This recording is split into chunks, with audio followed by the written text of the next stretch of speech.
जब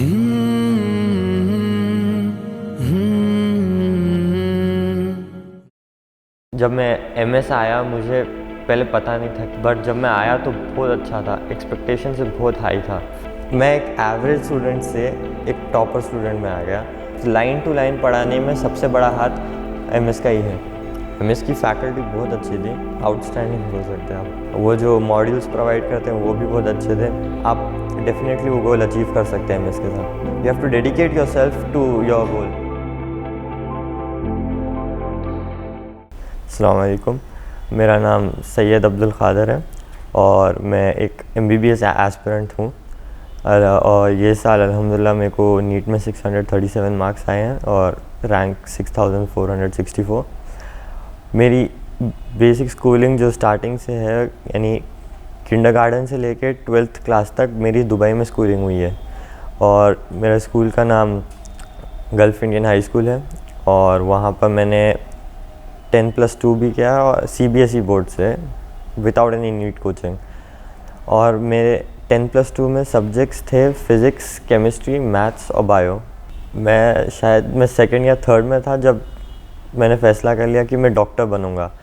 और मुझे मेरे माँ बाप और दादा दादी से बहुत सपोर्ट मिल गया और उन्होंने भी मुझे बढ़ावा दिया कि मुझे यही फील्ड चूज़ करनी चाहिए ऐसा। और फिर मैं सेकंड और थर्ड से ही मैं बहुत फोकस्ड हो गया और इसी एम की तरफ मैं बढ़ने लगा।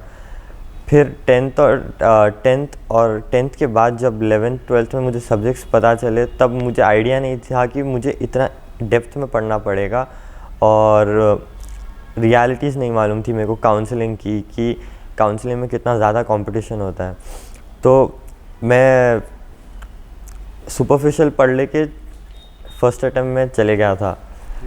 तो फर्स्ट अटैम्प्ट में मुझे 2020 में सितंबर में लॉकडाउन की वजह से भी मेरी ज़्यादा पढ़ाई नहीं हुई थी, तो उसमें मुझे 440 मार्क्स आए थे फर्स्ट अटैम्प्ट में। फिर मैंने डायरेक्टली ड्रॉप नहीं लिया था। मुझे बहुत सारे काउंसलर्स ने बोला था कि मैं बॉर्डर मार्क्स में हूँ तो मेरा चांस है। तो मैंने उनकी बात सुन के ड्रॉप नहीं लिया था और मॉप अप राउंड तक काउंसलिंग की प्रिपरेशन कर ली थी। पर काउंसलिंग में बहुत ज़्यादा कंपटीशन था और मुझे सीट नहीं मिल पाई, तो इसलिए मैंने जनवरी में MS से कोचिंग लेना शुरू कर दी थी। जब मैं दुबई में था, आई थिंक 12th क्लास में, तो 12th क्लास के मिड टर्म में मेरे को मालूम पड़ा कि MS का एक प्रोग्राम था। तो मैं सोचा था कि मैं अपने 12th के बोर्ड्स दे के 1 महीना इन लोग के पास कोचिंग करूँगा। तो इसलिए मेरे दादा और मेरे दादा की एक जिगरी दोस्त है, वो गए थे MS मलकपेट को गौसर से मिलने। तो वो जब MS गए थे तो गौसर ने बताया था कि ये हमारा प्रोग्राम है और ये अच्छा, यानी एक अच्छी तरीके से होएगी कोचिंग सब। तो फिर मैंने तय कर लिया था कि मैं दुबई में 12th बोर्ड कंप्लीट होते ही मैं इंडिया आ जाऊंगा और इंडिया आने के बाद कोचिंग शुरू कर दूंगा। बट अनफॉर्चुनेटली तभी जब मेरे लास्ट बोर्ड एग्ज़ाम हुए उसके अगले दिन से ही लॉकडाउन शुरू हो गया था। तो लॉकडाउन के कारण मेरी पूरे फ़्लाइट्स बंद हो गए थे और फ़्लाइट कैंसिल हो गई थी मेरी। तो फिर मैं डायरेक्ट जब अगस्त सितंबर में वंदे भारत के फ़्लाइट्स खुले थे तब मैं वापस आ गया था। पर उस बीच में, यानी वो मार्च से लेके अगस्त तक मैं लेज़ी हो गया था, तो ज़्यादा पढ़ाई नहीं की थी मैंने और ज़्यादा प्रिपरेशन के साथ नहीं गया था। फिर सितंबर को मैं एग्ज़ाम से 2 वीक्स पहले आके बिना कुछ किए एग्ज़ाम देने चले गया।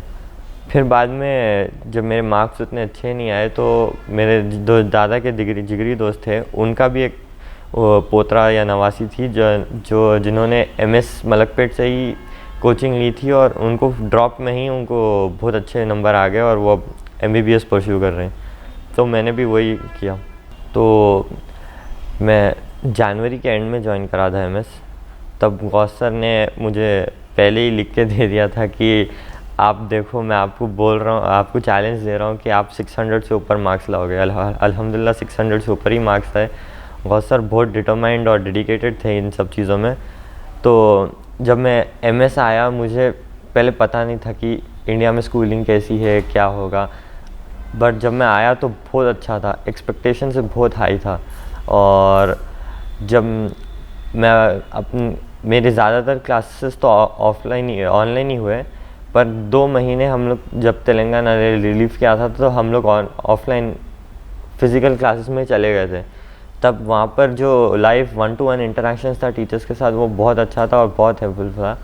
उन्होंने इन डेप्थ हमें ये NCERT पढ़ाई और NCERT पे ही फोकस रखा, उससे ज़्यादा हट के नहीं पढ़ाया, क्योंकि आजकल नीट का ट्रेंड वही हो रहा है, NCERT से आ रहे हैं ज़्यादातर क्वेश्चंस। तो उन्होंने NCERT पे ही फोकस किया और हमें NCERT में परफेक्ट किया। उनका सबसे पहला अप्रोच यही होता है सबके साथ। और फिर जब मैं आया था मुझे लगा था कि मैं कोई दोस्त नहीं बनाऊंगा इधर, पर मेरे अल्हम्दुलिल्लाह बहुत दोस्त बने, सब बहुत अच्छे थे। और उन्होंने मुझे एक अलग नज़रिए से नहीं देखा कि मैं बाहर से आया हूँ, ऐसा हूँ। बहुत अच्छे दोस्त बने, अभी भी बहुत कॉन्टैक्ट्स में मेरे वीक पॉइंट्स केमिस्ट्री और बायो थे। और फिर यहाँ पर आने के बाद केमिस्ट्री में हफीज़ सर ने और बायो में सरस्वती मैम और गौस सर ने बहुत मदद की थी। अब उनकी वजह से अब मेरे को ऑलमोस्ट लाइक फुल मार्क्स ही समझिए आप बायो और केमिस्ट्री में वैसे आए हैं। और उनका जो डेडिकेशन था वो, यानी मेरे को तो याद भी नहीं है कि कब छुट्टी लिए थे वो सर्स, तो ऐसा था। और फिर केमिस्ट्री और बायो में बहुत बड़ा इम्प्रूव है, और वो जो जंप है वो मेन केमिस्ट्री और बायो में की इम्प्रूवमेंट की वजह से आया। MS की फैकल्टी बहुत अच्छी थी और आउटस्टैंडिंग बोल सकते हैं आप, बहुत अच्छे थे। और वो जो मॉड्यूल्स प्रोवाइड करते हैं वो भी बहुत अच्छे थे। और उन लोग का जो अप्रोच है नीट की तरफ, IIT या JEE या IAS की तरफ, बहुत अच्छा अप्रोच है और बहुत एक्सेलेंट अप्रोच है। यानी आप अगर डेडिकेटेड है, आप खुद भी डेडिकेटेड है, और तो आप डेफिनेटली वो गोल अचीव कर सकते हैं MS के साथ। मैं फ़र्स्ट अटैम्प्ट 2020 में था और उसमें मुझे 440 मार्क्स आए थे। सेकंड अटैम्प्ट 2021 में 637 मार्क्स, यानी एक 197 मार्क्स का डिफरेंस है। और ये सब मेनली केमिस्ट्री और बायो की वजह से मेरा बहुत हाई है। NCERT परफेक्ट करना रहता है इसमें, और NCERT परफेक्ट करना रहता है। और डेडिकेशन बहुत इंपॉर्टेंट है, सैक्रिफाइसेस करना पड़ता, थोड़े डिस्ट्रैक्शंस से बहुत दूर रहना पड़ता है, जैसे सोशल मीडिया आजकल। स्टार्टिंग में मुझे पता नहीं था कि इतना इन डेप्थ पढ़ना होता है, या और NCERT को ज़्यादा फोकस करना रहता। मैं पहले NCERT पे ज़्यादा फोकस नहीं था, पर जब से मैं MS ज्वाइन करा, वो 7 to 8 मंथ्स के पीरियड में मैं फुल NCERT में फ़ोकस करा, तो उसी की वजह से ये इतना बड़ा जंप हुआ। और ये सब NCERT में in depth line to line पढ़ाने में सबसे बड़ा हाथ MS का ही है। मैं एक नॉन लोकल कैंडिडेट्स की तरह अपीयर होने वाला हूँ काउंसलिंग में, स्टेट काउंसलिंग और ऑल इंडिया काउंसलिंग दोनों में। मेरा फर्स्ट प्रेफरेंस उस्मानिया रहेगा, और फिर उसके बाद अगर हो यानी उस्मानिया के बाद मैं शायद ESI या अपोलो में ट्राई करूँगा। मैं एक एवरेज स्टूडेंट से एक टॉपर स्टूडेंट में आ गया, और ये अल्हम्दुलिल्लाह कोचिंग का भी बहुत हाथ है, माँ बाप की दुआएं, दादा दादी, नाना नानी, इन सब की दुआओं का भी असर है, और ये सब हमारे टीचर्स की हार्डवर्क का भी एफर्ट्स है। तो अब हमें सिर्फ इन चीज़ों की भी ज़रूरत नहीं है, इन चीज़ों की ज़रूरत है, और भी एक चीज़ की ज़रूरत है कि आप अपने आप को डेडिकेट करें। You have to dedicate yourself to your goal, तभी आप अपने गोल से अकम्प्लिश कर पाएंगे। और इसमें आपको ये भी यानी जो भी स्टूडेंट्स हैं उनके लिए, कि आपको बहुत सारे सैक्रिफाइसेस करने पड़ेंगे। आपको अपना लाइफ से सोशल मीडिया हटा देना पड़ेगा। सोशल मीडिया ओनली फॉर पढ़ाई रिलेटेड ही आप करें तो बहुत अच्छा रहेगा। और जो दूसरे डिस्ट्रैक्शंस है, यानी जो थोड़े बच्चे हॉलीडेज़ आ जाते हैं तो छोड़ देते हैं पढ़ाई, वो भी हॉलीडेज़ भी नहीं मिलेंगे आपको फुल अपने आप को पूरी तरीके से डेडिकेट करना पड़ेगा, तभी आप अकम्प्लिश कर पाएंगे कुछ चीज़।